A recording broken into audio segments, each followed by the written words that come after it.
مع المفاجأة. يعني هسه انت خايف مني؟ تعلم مرة زين، بس هي مخافة، لا تخليني اتلبسك. اصلا هي متلبسه يا الله لا يا الله لا لا لا لا لا لا لا لا لا لا لا لا لا الشغلة صارت كبيرة صارت كبيرة. لا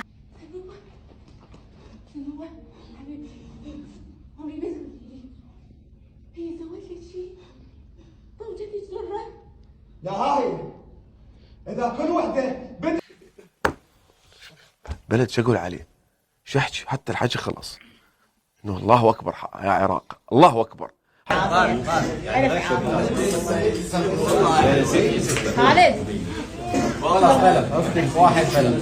من خيري. ويضحك يضحك. بابا احنا ما نرضى بالظلم ونريد نحزن نتعاطف وياك، بس انت ابو الانا خربان ضحك. انت ما مصدق بقضيتك، تريد الناس تصدق بك وتدافع عنك.